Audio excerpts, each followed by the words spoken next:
When we meet people, one of the best things that you can do is listen to understand, not listen to comment back. When I was younger, I went to Washington, D.C. to present some research. And I went by myself as a 24-year-old woman. And it was terrifying, who had never, been to Washington, D.C. before. But I realized on the train I got lost. I had somebody who helped me he grabbed my bag and he put me on the right train. People are kind. There are kind people.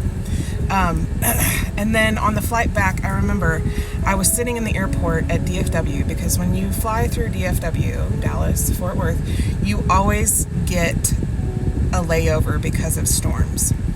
Always. Never fails. But I was sitting there and I started speaking with a woman from China. And I kept speaking with her, and her English was really great. It was fine. We had fun. We had a great conversation.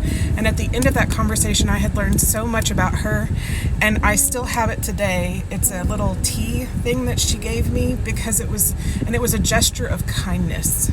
It was a kindness that she did for me. And it was a thank you for getting to know me as a person. And I think that is one of the best things that you can do for people, is to speak with them without, and it's the judgment that we have to put down. We have to speak to people without the judgment that we come in with. The judgment is something that our ego has. It's a protection mechanism. And it can become way too strong. Whenever you are really protecting that ego, you're going to be really, really judgmental. And at some point you gotta realize that that's just a protection thing to keep you safe. But what you're not getting to do is grow and understand and meet people and learn new things. You're not getting to be exposed to interesting new things and new people. And so that judgment that we often have is usually centered around and it's the biology thing, it's the biological thing, it's centered around judging the other so that we can protect our society from the outside world.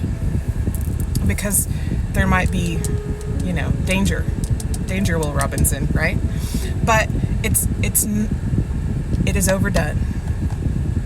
We are becoming more global, and you miss out on things. If you come into every situation being incredibly judgmental, you're going to miss out on things. And this is something I've learned with my kids, my students, is that they come from different backgrounds. A lot of them do.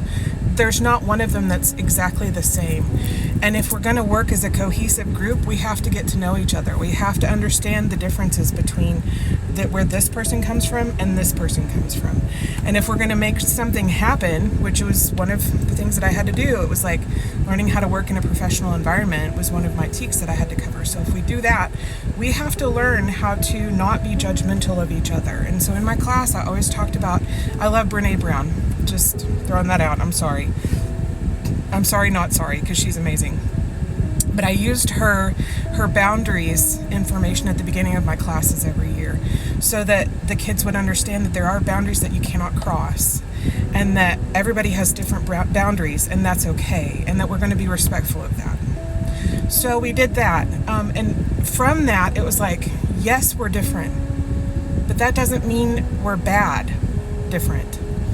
And so that judgment that we have, that we use as that defense mechanism, that you have to fit this certain box, right? And if you don't, then there must be something wrong. And you can't approach everyone that way. You can't. It keeps people from doing this self-expression thing. And I think that self-expression is one of the most beautiful things. And you also don't get to have those cool conversations with people from different cultures or different religions or different political stances as you. You don't get to enjoy people. You are only enjoying the same person in a different body.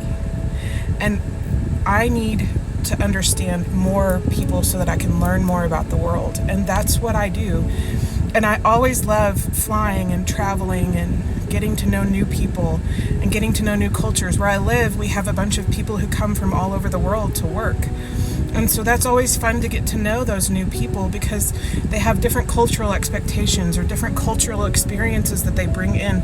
And you get to try those things and learn more about them, and you learn that they are wonderful people, regardless of where they come from. They are kind. They have similar values. And they may not believe the same things as I do, but that doesn't matter, because what does matter is that there's the kindness there. And that's the most important. The kindness and the respect. And that's what you need to establish any kind of friendship, is kindness and respect. It's respect for somebody else's different perspective. And we have lost that. We've lost that. And what it's turning into is this mass, it's becoming clan-like warfare. So we huddle together with people who are just like us, and we kick out people who are not just like us, and we are scared of people who are not just like us, but we miss out, and we shouldn't be in a clan-like warfare situation. As the United States, it was a melting pot. It is a melting pot of all different cultures. And so if that is the case, that is the truth, then we need to allow that to happen. We've got to support that. People come from all different kinds of backgrounds. And if you come into every situation with that judgment, where you're protecting your ego, it tells me that you're not as firm in what you think as you are, because you can't allow that to be challenged. And you're so afraid of it being challenged that you're not open to people.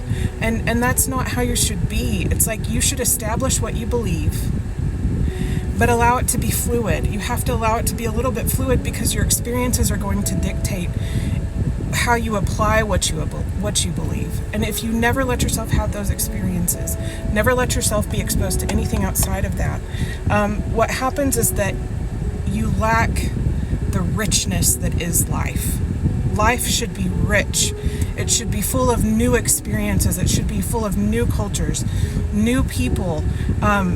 And that's not to say that traditions aren't great. I think traditions are wonderful, but you've got to have the balance of traditions and newness so that you can continue to grow, continue to become better, continue to have experiences, because that's what life is about, is having experiences. And when you come to the end of your life, that you did not look back and realize you hadn't lived. Don't be that person that looks back in regret and wishes they would have lived. Be the person who lives and who experiences and who learns and who grows. And with that, we could do anything. Being open to new, being open to different, being established enough in your own philosophies and your own to allow somebody else to have a different opinion than you, and that being okay.